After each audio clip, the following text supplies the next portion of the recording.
Discussions in this show should not be construed as specific recommendations or investment advice. Always consult with your investment professional before making important investment decisions. And now, Financial Renaissance with the M's.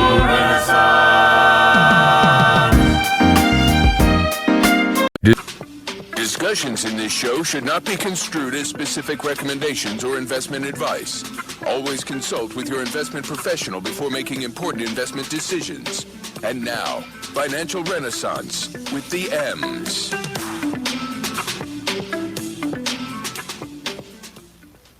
Lots of people meet friends and potential love interests online through dating sites, social media, or mobile apps. It can be a great way to meet people, but not everyone is who they say they are online. In fact, scams related to online relationships are on the rise. It's a red flag if the person wants to move quickly to personal email or instant messaging to continue talking. Professors Love Quickly claims to be from the United States but is working or traveling abroad. Plans to visit but cancels at the last minute. Asks for money to deal with an emergency or asks you to open a bank account for them. That communism was taking roots in Russia on the other side of the globe. Here in the United States, we were doing cool things like inventing cars and trying to fly airplanes, and we were like building like cool, beautiful bridges like the Brooklyn Bridge and skyscrapers like the Empire State Building, and we had child labor laws and mandatory education for children. Conversely, in Russia at that same time, they were the poorest nation in Europe.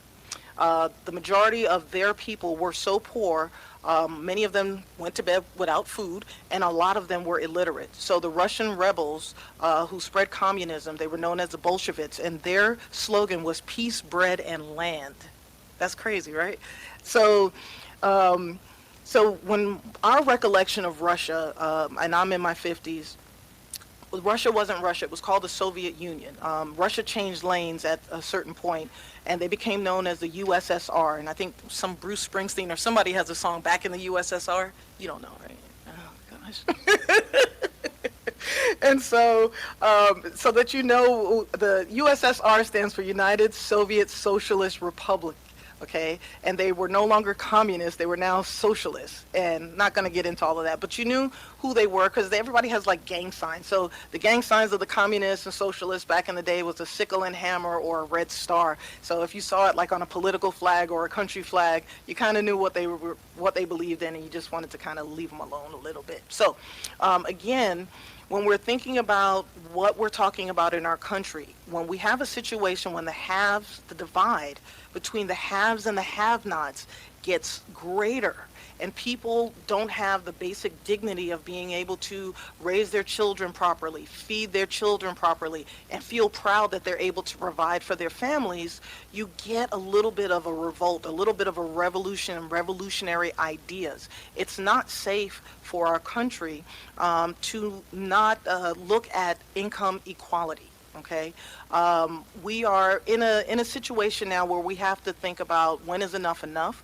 We also have to think about things like manufacturing. We ship manufacturing overseas to save money, to save corporations money. But in doing that, we didn't replace that income. We didn't replace those jobs with other things so that people in they call it the flyover states in rural America, places like that, people who weren't educated, so that they can have a good standard of living. Last week I did a story that people earning minimum wage cannot afford an apartment, a one-bedroom apartment, anywhere in our country. And that's not what we're about. So it's time for us to really think. It's election season, and as you hear these politicians talking, we need to listen to someone who is talking about moving our country forward. And when I say moving our country forward, we don't have to think about bringing things back to our country. It just may not be right for us to be involved in coal anymore, or non-renewable energies and gas. We should be thinking about other stuff. So I challenge you as you're listening to the debates. I think the debates come on this week or next week. Pay attention to what these politicians are saying and go to their websites and look up what their plans are for moving our country forward. When we come back on Financial Renaissance with the M's, City Council member Antonio Brown. We'll be back in 300 seconds. Text us with your shout-outs and requests to 678-613-585-7. Radio Back on Down. Emma Knows Money is brought to you by AARP's Fraud Watch Network. Go to aarp.org or ssnatl.com and click the Fraud Watch Network banner for more info. And we are back with Financial Renaissance with the M's, the amazing Emma folks. And we are here with City Council member Antonio Brown, one of the youngest of all time, right? And on Emma Knows Money, later on in the show, I'm going to tell you 17 things that you need to look for when you're browsing through those contracts online and it's like you want to opt in or whatever and you don't know what the heck you're giving up. I'm going to tell you certain words and phrases that you need to watch out for so that you can understand better what you're giving up. You know, data is important. I didn't realize how important data is. Welcome, sir. Thank you so much. I for am having so me. honored to have you here this morning. Thank you. Thank you. I met you, I think it was over a year ago. About 2 years About ago. 2 years ago at the Gentlemen's Foundation. You were speaking to a group of young men, and you were giving a motivational speech, and I was absolutely in awe. I ran home and told my wife all about you, like, oh my gosh, there's this young guy, and oh, he's so amazing, and oh, he's a millennial, and he's so amazing. Are you a millennial? I am a millennial. Yeah, and he's so amazing, and blah, blah, blah, blah, blah. Yeah, I was sweating you. I was sweating you hard. Thank I was you. so impressed with what you were doing, and most importantly was the information that you were giving back to the young men that were in the room. I think it's very important in our community to give back and give back. Giving back does not always involve money. Giving back, if you can afford it, also means time. And any time that you can spend with the younger generation, it's time well spent. It's Absolutely. paying it forward, right? No, I agree. And yeah, so I actually recorded some of that speech that you did that day, and I'm reading that book on the Dalai Lama, the one that Deepak wrote. Yes. Yeah, so that's what I read at night before I go to bed as I'm trying to quiet my mind down. I've been meditating now for about 4 years, and it has changed my life. Like literally, it has changed my life. It's That's helped a me, blessing. you know, it helps me remember who I am and what my purpose is in the world. And so for that, I'm you know, always forever grateful. And the book, the story is so intriguing. For those of you who are interested in, you know, whether it's the Dalai Lama, etc., there's a movie called Kudon, which it was done possibly in the 90s, and it's a really nice story of how they pick the Dalai Lama or how the Dalai Lama is chosen. A great, great movie to watch so that you can understand what's going on there. But let's talk about you. So you were elected, was it a special election? It was a special election And in is April. it in District 3, District 3, which yeah. is Vine City, Atlantic Station, and English. It's 16 communities. 16 communities? So it goes from the Atlantic Station area all the way down to Mercedes-Benz Stadium. So Okay. all the communities. That's a large, Yeah, it's about 40,000 constituents. oh wow, Yeah. that's pretty big. Yeah. Wow, wow, wow, wow. So how does it feel now, like the transition between being, you know, a citizen to now city councilman? You know, it's been great. It's been a bit overwhelming and consuming. I guess coming into this work, you don't really know what to expect until you're actually in it. Right. And being in it, it's been really consuming. Like we've been going nonstop, probably 7 days a week since I was elected, for probably 8 to 10 hours a day. So it's been a lot, but we've been able to do some great things in the community. So Now, I'm grateful. Are you taking care of your self-care? Self-care, yes. Are you working out, eating right? So I have not been working out. Okay. I haven't had a chance, but I am refocusing. And you mentioned meditation, and you know, I always feel like when you're out in the world doing great work for the people, that sometimes you lose sight of you. Mm-hmm. And that in losing sight of you, you put other people's needs before your own. Yes. So this has reminded me to put my self-care first. So I'm now getting back on track with going back to meditating and the gym. Yeah, in order to give people our best, we have to take care of ourselves first. Absolutely. And give ourselves a break. There's always so many distractions, so much noise coming in that we don't have time to. City of Atlanta? Yes. City of Atlanta area. You'll tell them like towards the end of the show how to go online and look for it and everything else. So is the business still, is it your business still going? Yes, we're in the transition stage right Okay. now, where we're moving into an e-commerce platform. Everything is moving towards digital, so retail is becoming more about the experience and not about actually buying goods. Yes. So we're really focusing the brand in that area, and I haven't really announced this publicly yet, but we're going to be making an announcement for a CEO I will be transitioning the business to while I continue to pursue the political And arena. this CEO will come to visit me? Absolutely. All right. So to bring up his point about retail, the jobs numbers and some numbers were released this past Friday. And in retail is dying. Retail lost 11,000 jobs. And again, I don't bring up the negatives to scare everyone, but if you are in retail, you have to realize that your days are numbered. And so it's up to you to, you can go to the Department of Labor. Maybe you can talk about some ways for people to get retrained, whether it's in computers or technology or to do something.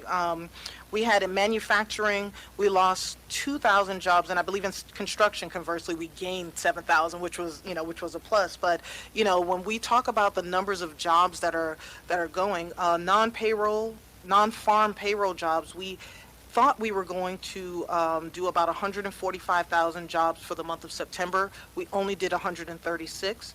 The unemployment rate was at about 3.5. They say the lowest since 1969, but we know our communities and we know that there's underemployment. Oh, absolutely. People that may have made 50,000 and now they can only find a job making 35. Yes, they're working, but they're not making enough. And then wage growth was supposed to grow at about 3.2%, but it only grew 2.9%. So those three numbers show us that our economy is now contracting. We were expanding, but now things are starting to slow down. And as the economy starts to slow down, you have to start thinking for yourself. If the company that you're working for starts taking away the flavored creamer and taking away the cups and the paper plates disappear and you go from, nice soft toilet paper to one ply and no paper towels, it's time for you to start looking for another job. That's facts. Yeah. That's just how it is. And what's so interesting is that we need to start looking at livable wages as a local government, as a state, as a federal government, because like you said, even though unemployment may be down, quote unquote down, the reality is that it's down, but people are still not surviving in an environment and condition that's conducive of success in their lives. Yeah, when we come back on Financial Renaissance with the M's, I'm going to ask you about the Blight Free Advisory Board, and we can talk a little bit more about income inequality or income equality when we come back on Financial Renaissance with the M's. Big business. This is the American way. Station Network. See ya. Greater vibes and an awesome mix. It's what weekends should strive to be. So relax. We'll take it from here. Not dumbed down since day one. SSNATL.com. And we are back with Financial Renaissance with the M's. I am blessed. In the studio this morning, we have Kamal, our intern, genius, and we have City Council member Antonio Brown, one of the youngest, one of the brightest. Oh, and my wife, Katrina. Sorry. She threw her hands up at me. Whoa. I don't know. That's the first time she's ever asked to be announced. Cool. All right. So before the break, we talked, or actually during the break, we were having conversations about home ownership and density and affordable housing for people. And you said something that we're doing here in the city that I knew nothing about. Yeah, we're moving into a place of modular development. The city, the economic development arm of our city, has actually funded the infrastructure of manufacturing facilities here in the city of Atlanta. So in my opinion, I believe that modular development is going to become the future of housing. And even though it may take away some jobs from the traditional construction type of way that we've built homes in the past, I believe it's the future of our country. I agree with you. As you mentioned, traditional constructing and subcontractors and a lot of that stuff, there's a lot of waste. There's a lot of time. They do a job and then they don't come back and et cetera, et cetera. And with these prefabricated and modular homes, you said they can be built in 4 days. in 4 days. Can you imagine ordering a house and a week later it being built and brought to your land, your property, set on a foundation, and you move in? I couldn't imagine. What would it take us, Trina? 6 to 9 months if we redo our house? 6 to 9 months. Yeah, And you have to go live somewhere else. You can go up to 4 stories too in the modular development. You can actually go higher than 4 stories.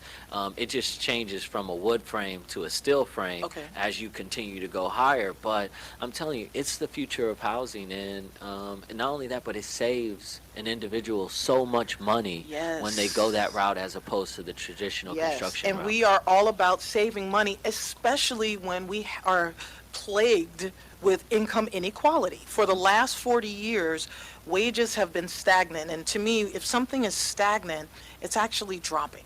Because in our world, if you're standing still, you're falling behind. Okay?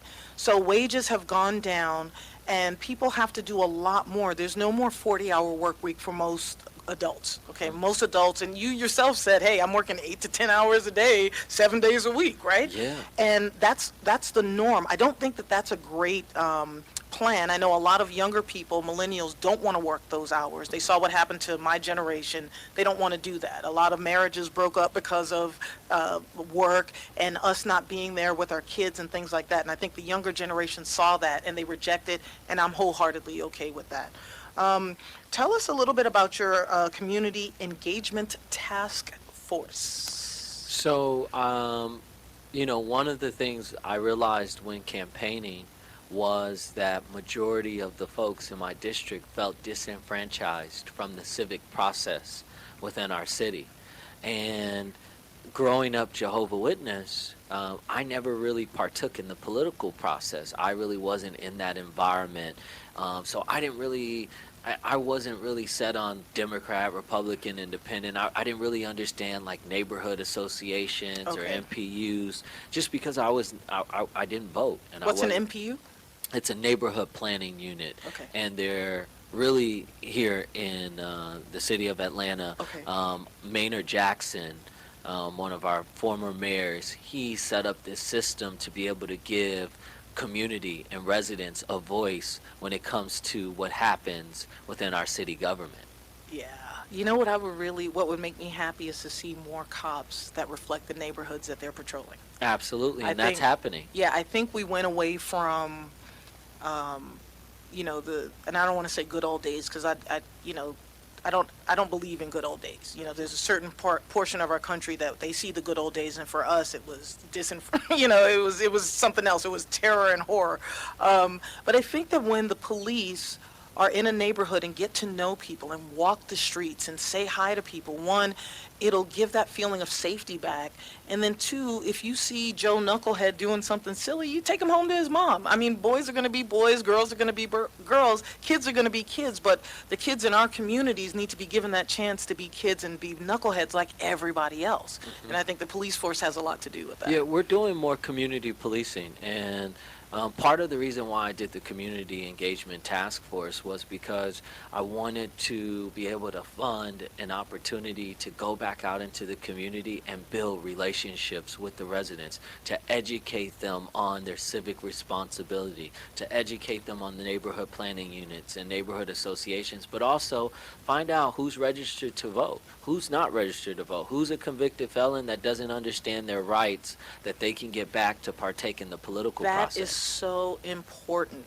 There are convicted felons who did their time. They paid their penance to society. So now that they are reformed, rehabilitated, or now that they have different opportunities that they may not have had when they were younger, now that they're out and they're ready to contribute to society, they should also be allowed to vote. It's a way of, to me, you don't want to take away people's ability to make choices. I think when you do that, it becomes a little dangerous. Yeah, I was yesterday I spoke at the Emory School of Law, and we spoke about the school to prison pipeline. And I mentioned that for me, I think it starts before school. I think it's a home to school to prison pipeline. And the reality is that our judicial system hasn't ever really been a place for reform or rehabilitation. And I don't think that the prison system was ever established to be a system of rehabilitation or reform, and the recidivism rate is a reflection of that. And now that we're looking at it from a holistic perspective, we're starting to realize, like, wow, this is not really working. No, there are more African American men or men of color in prison today than there were men as slaves, African slaves, 200 years ago. It's modern day slavery. It is modern day slavery. It's free labor. There's the private prisons. There are judges now that are actually going to jail because they gave people sentences that shouldn't have been given sentences. And were invested in some of the prisons Yes. that they were sentencing folks. Yeah, so it's interesting, right? I want to touch on something you mentioned before. Right now, I represent some of the poorest communities in the entire city of Atlanta. And in doing so, we have kids, families being displaced every day because there's no state statute to support rent control. And only 8% of the folks in some of my communities own their own home. So that means 92% of the people in a lot of my poorest communities, and many of my poorest communities, are renting. And because there's no state statute to support rent control, the rising rent prices are displacing residents from their communities. And guess what happens? These families get displaced, these kids get pulled out of school, and what happens, and statistics has shown this, when a kid is displaced from school, when they get back into school, they're a grade level or two behind, and they're struggling in two core areas, which is math and reading. So I've come up with a special project that I'm focusing on, which is how do we build affordable, supportive housing for these families that will allow them to stay in their communities, but this supportive, affordable housing will be inclusive of the teachers, the principals, and the families and kids. So this would be a housing focused around education, and the supportive services will be around math and reading. I think in D.C. back in the 90s, I believe in the city of D.C., District of Columbia, the civil servants, teachers, firefighters, police officers got a discount on rent or something like that, or there was something they did to make things a little bit easier for them, which I think makes a lot of sense. People educating our children, that's such a responsibility. Yeah. You have the ability to mold the minds of our future. And to me, we need to also look at, increasing their pay. How does that happen? Taxation. In our country, our country was founded because we didn't like taxes. We were, you know what I'm saying? Like we threw a revolution because no taxation without representation, and went to war. But however, taxation does help. If you're driving around and the roads are, beat up and, you have potholes, that's because there isn't enough tax money. If you look at the education system and you look at the books and things like that, tax money. There's a lot of things that come by tax money, but, here in the South, people are just, taxes, and they freak out. But everyone wants the benefit of taxes. Absolutely. Everyone wants police officers. They want firefighters. They want, utilities. They want all this stuff, but nobody wants to pay for it. How does the city even planning on, how can they get people more comfortable with taxes? Well, I think the reality is, you said something, in order for us to be a formidable city, local government that could provide the resources that our residents need, especially our most vulnerable residents, we have to be able to all contribute to the tax digest. And I think to do that, it's more about the education around the civic process and the understanding of financial literacy. We don't really do that right now. Right. So I think all of that contributes to folks understanding how they contribute to our society and our communities every day. Yeah, when we come back, Antonio, I want to dig into that a little bit more and see if we can kind of dissect things. I want to solve the world's problems today on financial renaissance with the M's. Coming up on financial renaissance with the M's, we're going to have a great show. We have my M&O's Money, 17 things that you need to look for when you're looking at contract before you opt in or accept. 17 words or phrases that you need to figure out. Also, my top 5 news stories of the week. I'm going to be telling people about mortgages. People are going to be able to put 3% down, not just FHA anymore. Also, Facebook is back in the news again. Again, they're like that little brother that constantly gets in trouble. So when we come back on Financial Renaissance with the M's, we have Antonio Brown. We're going to talk about reinvesting in our communities on Financial Renaissance with the M's.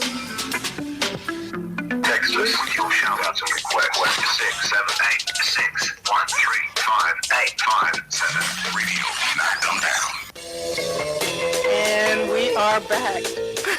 We are back with a city council member, Atlanta City Council member Antonio Brown. How many people live in the city of Atlanta?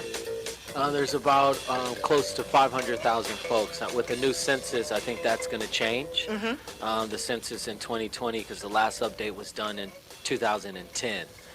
So there's a lot changing. We're also doing a redistricting in the area. So you may see quite a bit of gerrymandering happening in a lot of our communities where folks try to reshape. Yeah, people were pretty angry about that. Again, if you live in an area and the representative does not represent your neighborhood, there's a problem. Like Absolutely. you have to, I don't believe in the fair word as an adult, but there's certain things that need to be on the up and up, and that's one of those things. Is don't disenfranchise people. If let them elect who they want to elect, people that should represent them. It should always be equitable. Always. Yeah. So let's talk about rebuilding generational wealth, and especially with the city with a history as rich as the city of Atlanta. There are 2 cities that I moved to Atlanta from Orange County, California, and I left Orange County, California. The PC reason is, I was in the IT industry and I wanted to go to where Atlanta was the hot spot for IT jobs at the time. But the real reason why I left Orange County was because it was like 1% people of color, and I didn't want my son to grow up in an area where he didn't see other people that looked like him. I wanted him to have other role models and look up to people, and I wanted to go to a city that had educated African Americans. My son's half African American and half Caribbean, right? So I wanted him to see that, and DC was one of those cities, but Atlanta was also one of those cities. It was a lot cheaper, so I opted on Atlanta, and the history of Atlanta is just beautiful. It is. So what do we do to get the wealth back into these communities? Yeah, I think you have to create the opportunities.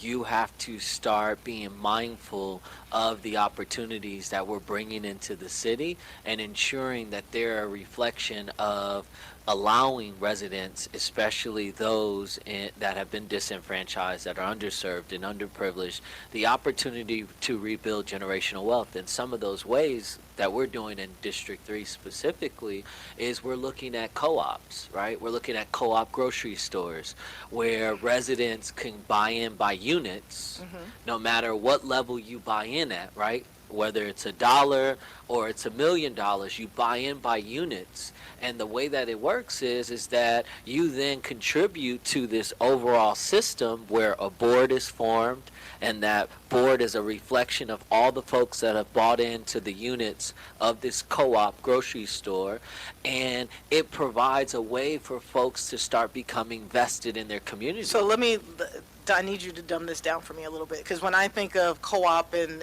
grocery stores in the 70s or 80s, there was a Reverend Sun Myung Moon. It was a cult, and they had like this communistic thing. So as you're talking to me, I'm like, no. And I know that that's not the case, right? I know that's not the case. So, again, where my vantage point comes from. So if I'm in the city and I'm buying into this grocery store, what does that mean? Do I get free groceries? No, it means that you're contributing basically to the sustainability of the grocery store. Like, it would be like as if you and I decided to open up a grocery store together, Okay. we're still running a business. It doesn't mean you can just go in there and take Yeah, and and buy rate it. groceries for free. Right. Because if you're running a sustainable business, then you're contributing to the overall operations of that So business. do the people that are contributing also get profits from it? Absolutely. Okay, okay. So there's a dividend. There's Okay. a dividend paid out. And it's really how you structure it. So as you buy into units, then those units would then translate into profitability once the business is profitable. All right, I want to come back to some co-ops. I've got some other questions for you when we come back on Financial Renaissance with the M's. Energizing a nation, one listener at a time. It's SSNATL.com. Radio that's not dumbed down. Get up. Yeah, you are listening to Financial Renaissance with the M's. I'm a hip-hop head, man. I lived on Hip-Hop Boulevard in New York. Listen, great show today. We have City Council member Antonio Brown. We have my Emma Knows Money, my top 5 stories of the week, and also my market movers and losers. You are listening to us live on SSNATL.com. If you want to see the produced version of the show, you can go to Facebook. Go to, you can do facebook.com/notdumbdown, or you can look for Sensation Station Network. Hit the like button, and you can see the show in all its grandness. So let me give you some self-care tips, because we're going to be dealing with a heck of a lot of stuff this coming week and weeks having to do with what's going on in Washington and impeachment and blah, blah, blah, and blah, blah, blah. It's just all noise to me at this point. So, number one, make sure you get some sleep. Get enough rest. Only you know how much rest you should get. If it's between watching ratchet television and getting some Z's, get your Z's. Also, take care of your gut. What that means is make sure you're eating foods that can attribute to gut health. How do you know that you have gut problems? If you've got that tire or that donut in your middle section, that means you're under a lot of stress. So you got to do some stuff to get rid of that gut, because that's a sign that things are not so, that you're not so healthy. Also, make sure exercise, people, is a part of your daily routine. You know, if you, especially if you're getting some cardio in, cardio gets those endorphins going. The endorphins going gets rid of a lot of that negativity and that self-doubt. And then, of course, make sure you're eating right. And one of the biggest things that I've learned for self-care is being able to say no to others. Can you do that? That's tough. I was expecting to hear you go, yes! That's tough. She's for like, me. no. Yeah, no, that's kind of tough for me. Yeah, you got to be able to say no to others when it comes to self-time, self-care. You're right. Certain, you got to block off some time for Antonio, okay? Yeah. In order for you to go out there and be great every day, got to take some time for you. Absolutely. So before the break, we looked at, we discussed generational wealth. We talked about these co-ops. And I wanted to know if there was any type of cooperative housing or anything like that happening in the city? Yes, so we are actually focusing on housing from 2 different spectrums, from those that actually have acquired land or own land in certain communities where it may have been passed down from generation to generation, and they may not have the financial fortitude to actually like develop the property or build out the property, and it may be sitting dilapidated. We're creating a co-development opportunity where we will partner those owners with actually the resources to develop their property, which I think is so important, and it creates a profit sharing model where they work together with the developer to build this property into whatever they may need it to be or want it to be. Do they have to live in it, or can they rent it out? No, they can rent it out. I mean, it's a situation where a lot of the properties we're focusing are vacant and abandoned properties, which is part of the Blight-Free Advisory Board. Is we're focusing on these dilapidated properties that owners don't have the resources to build out, and partnering them with developers. Now, is this just in the city, like the city of Atlanta, and do the people that partner, can they come from anywhere, or do they have to be residents of the city of Atlanta? No, the partners can come from anywhere, and it is specifically, this pilot is being ran in my district. It's Okay. a part of the Blight-Free Advisory Board, and we're running the pilot to test how effective it will be, and then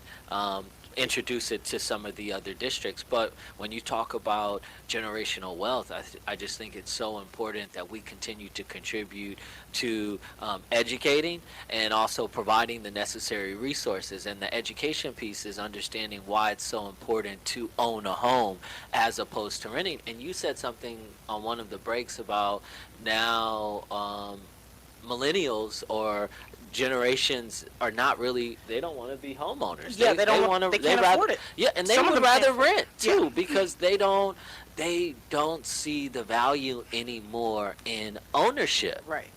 And that's, again, this is a generation that saw their parents overworking and then saw their parents get decimated during the Great Recession. Yep. So I wholeheartedly understand it. But again, in order for us to keep that wealth divide from widening, we have to include home ownership, property ownership.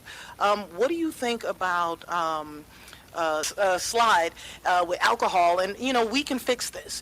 We are all American. I am patriotic. I love this country. Glad I live here. And just like a family that is a little flawed, we're a little flawed, but there's so much potential. Absolutely. And one of our viewers asked a question about potential of co-opting and partnering people with each other. Did you want to speak on that a little? Yeah, no, I think that what was asked was how could we help augment people's needs to pay for their homes and upgrade them, and that's part of what we're piloting through the Blight Free Advisory Board, where we're going to be partnering homeowners with the resources that they need to upgrade their homes and potentially either rent them out or create some kind of profit sharing model with the resources that we're partnering with. So I think that that's super important. Yeah, one of the board that I'm on, Zami Nobla, we have a home that we have gotten ready for two lesbian elderly people to live in, and it'll be a retirement home. And we're going to see more of that stuff happening Absolutely. Throughout the country. But there's a housing shortage for young people as well as older people, and in other countries they're putting them together. They're putting college students in old age homes, and it's been a nice mixture, of so that people don't feel so lonely anymore. So I would love and can't wait to see more of that happening, within the cities. The older communities, they don't want to be isolated, and they need to be in the cities. They need to be around people. They need to see little kids when they're coming home from school and be able to tell on them and tell their parents. We need to go back to that type of community. That would make me happy. Everything's becoming more relative now, where when you think about it, mixed income affordable housing is for everyone, Right. because you're creating these these structures, these homes where folks can live together in an environment and be aspired, right? Like you said, you see a man in a suit, you're like, where are you going? What do? You start to ask questions, Yes. which begins to challenge your mind, and you also have something to look forward to. We developed projects in this country when we started to put all the poor people in one housing area, structure and told them to live together without the resources and the needs, and they became it was the a hood. great experiment called the Ghetto, and it started in Germany. It's a dismal failure, and we need to get away from that. Can you tell our viewers and listeners how to get involved with some of these projects that you brought up today? Yeah, folks have to start engaging their local governments. I didn't realize how important it was until I was elected as an Atlanta City Council person, but the reality is that we have a voice, but most of us don't exercise our vote, our voice or our vote. Right. And we don't realize how powerful our voice is. The people like me that represent the vast majority of the constituents in all 12 of our city districts, we are held accountable by you all, by the residents, by the constituents of these districts. So if you voice your opinions, if you come to our city council meetings, every other Monday we have full council meetings held at City Hall at 55 Trinity Avenue Southwest. We have committee meetings. I sit on Community Development and Human Services, so that has to do with anything around community development or issues when it comes to resources for residents to be able to move their lives forward. Come, speak about your problems. Talk about the issues that you're facing. Talk about transportation. Yeah. Talk about your utilities. Talk about that stuff. Potholes in the streets. You know, I mean, talk about how rent is rising and there's no Yeah. state statute to support it, and how we need to encourage our House representatives in the State House of Georgia to do something about You know, I it. think one of the things in Georgia that we need to do is realize that we are in this together. No matter what our backgrounds are, no matter what we look like, it's not about race, it's not about, which economic class you're in. We are all intertwined, whether we want it to happen or not. And to me, again, starting with education, starting with the home, starting with, once they're out the womb humans they have certain needs that have to be met. I'm so proud of what you're doing. I'm Oh, so thank you. proud of what the city of Atlanta is doing. Like, real talk, I'm very, very proud at the strides of moving forward, because I think that you guys are setting an example for southern cities and just for cities around the country. Absolutely. I am absolutely baffled. But hang out with me for 1 second. Listen, HP, Hewlett Packard, is cutting 16% of their workforce. Wow. That is 7 to 9,000 jobs. They have a new CEO coming in November, and they're trying to trim the fat before the CEO comes. So again, here are about 10,000 Americans who are going to be jobless, within the next couple of weeks. Some good news: Apple, their iPhone orders. What's the new iPhone that Brad 11. and 11? Yeah, I'm gonna have to get rid of mine. The camera's so dope. It's so dope in low light. Their orders were 10% higher than expected. So that's a good.